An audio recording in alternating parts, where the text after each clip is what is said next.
Welcome to our Midweek Moments. I'm Stephen Wright, Senior Pastor of Dahlonega Baptist Church. This week's been an interesting one as it started off with the threat of yet another hurricane that's impacting the Gulf Coast as we speak. Those in the region have been bracing for the impact of Hurricane Sally for several days now as the Category 2 storm has now arrived. Folks in the Gulf are getting used to the threat of hurricanes as this is the third to hit there this year. In other news, the CEO for the drug company Pfizer, Albert Bourla, has announced that his company could have a vaccine that's distributed before the end of the calendar year 2020.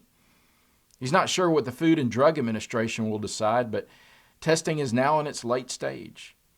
The company joins several others who are racing towards the finish line of a vaccine that will hopefully end COVID-19. Wouldn't that be great? So what do we do in the meantime? What do we do as we wait for this pandemic hopefully to be ended through a vaccine distribution?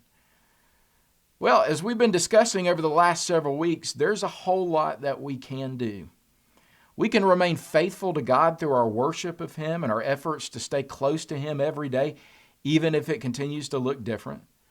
We can remain flexible knowing that our God does not change in the midst of a changing world, yet understanding that change is a key and integral part of His life-changing mission. His mission is one about change, the transformation of the heart. We can trust that Jesus is going to see us through and that He's using this time to refine us and make us more like Him.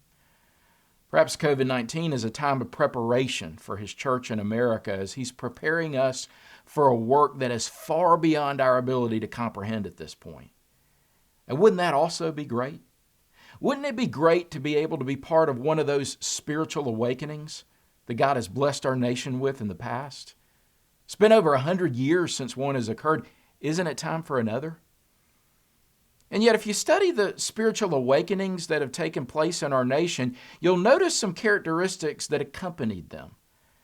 And those common characteristics, I believe, can be best summed up from a verse in the book of 2 Chronicles, chapter 7, verse 14. It reads this way: "If my people, who are called by my name, will humble themselves and pray and seek my face and turn from their wicked ways, then I will hear from heaven, and I will forgive their sin and will heal their land."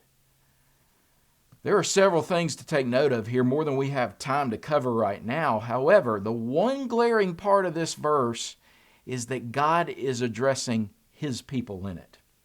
He's not addressing people who do not know Him. He's addressing individuals who do know Him, those who belong to Him. If my people, who are called by my name, will humble themselves. In other words, if we desire for spiritual awakening to occur in our land, a spiritual awakening that is so desperately needed, then the Bible is clear that it begins with us. We are the ones who must be awakened first. Our hearts must be revived by the King of Kings and the Lord of Lords. We must humble ourselves before Him. How do you start a revival? Someone once asked British evangelist Gypsy Smith.